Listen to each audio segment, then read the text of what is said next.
मैं मेटल्स की तेजी की बात कर रहा था, उसके बारे में एक बार थोड़ी और डिटेल्स ले लेते हैं, क्योंकि चाइना में हमने देखा काफी सारे डेवलपमेंट्स हुए हैं। इंपोर्ट ड्यूटी भी उन्होंने हटा दी है मेटल्स पे और डिमांड भी काफी तेजी से बढ़ रही है। तो आशीष से जानते हैं कि एग्जैक्टली चल क्या रहा है मेटल्स में, चल क्या रहा है चाइना में और इतनी तेजी के पीछे वजह क्या है। आशीष बताएं।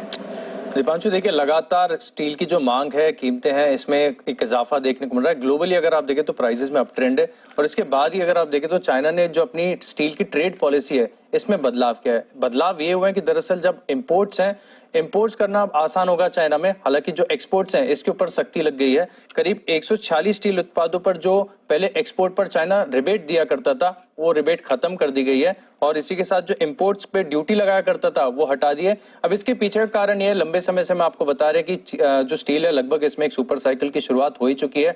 चाइना लगातार जो है उसके इंपोर्ट्स बढ़ते जा रहे हैं, और अगर आप पिछले महीने के मुकाबले भी अगर आप देखेंगे तो चाइना में जो टोटल स्टील इंपोर्ट्स हुए हैं इसमें महीने दर महीने 22% की शानदार बढ़त देखने को मिली है। यानी मांग अगर आप देखें तो ग्लोबली स्टील की काफी बढ़िया देखने को मिली है, और सबसे बड़ा जो प्लेयर है चाइना, वहां पर मांग बहुत स्ट्रांग है, जिसके चलते चाइना लगातार इंपोर्ट कर रहा है। थोड़े दिन पहले हमने एक खबर ये भी देखी थी कि चाइना के जो प्रीमियर थे उन्होंने ये भी कहा कि जो कमोडिटी प्राइसेस हैं इन्हें कंट्रोल में रखना होगा, क्योंकि मांग काफी ज्यादा है, कीमतों में ज्यादा उछाल देखने को मिल रहा है।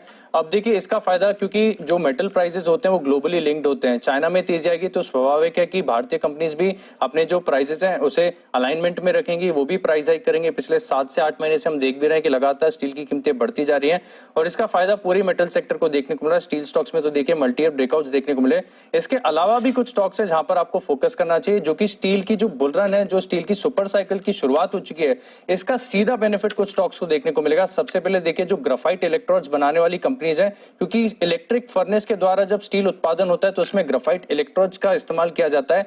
एचईजी और ग्राफाइट इंडिया, इन दोनों स्टॉक्स को आपको अपने रडार पर रखना चाहिए। इनके फंडामेंटल्स भी अगर आप देखें तो सुधरते जा रहे हैं। थोड़े दिन पहले हमने जब मैनेजमेंट से बात की तब उन्होंने भी कहा था कि स्टील कंपनीज डी स्टॉकिंग कर रही हैं, क्योंकि प्रोडक्शन बढ़ रहा है तो मांग स्वाभाविक है, ग्राफाइट इलेक्ट्रोड्स की भी जो मांग है वो बढ़ती जाएगी, जो कीमतें हैं वो भी बढ़ती जा रही है। नीडल कोक जो इनका रॉ मटेरियल है उसकी कीमतें घट रही है। यानी हर तरफ से अगर आप देखें तो ग्राफाइट इलेक्ट्रोड्स कंपनी के लिए जो पूरा सिनेरियो है बहुत फेवरेबल होता हुआ नजर आ रहा है। इसके अलावा एक और जो सेक्टर है जिसे बाजार थोड़ा सा इग्नोर करता है वो है रिफ्रैक्टरीज, क्योंकि स्मेल्टिंग प्रोसेस बिना रिफ्रैक्टरीज के हो नहीं सकती। इसमें वेयर एंड टेयर होता है, मेंटेनेंस होता है, जिसके चलते देखिए यहाँ पर आपको आईएफजीएल रिफ्रैक्टरीज और ओरिएंट रिफ्रैक्टरीज, इन दोनों स्टॉक्स पर आपको रडार पर रखना है। और दो अहम मिनरल्स भी हैं, हिंदुस्तान जिंक पे तो हमने देखा ही तेजी है, लेकिन मॉयल ने अभी तक तेजी नहीं दिखाई है। मैग्नीज और लगभग 80% मैग्नीज और का उत्पादन जो है स्टील कंपनीज के लिए किया जाता है, तो यहाँ पर भी आपको नजर रखनी चाहिए। बिल्कुल नजर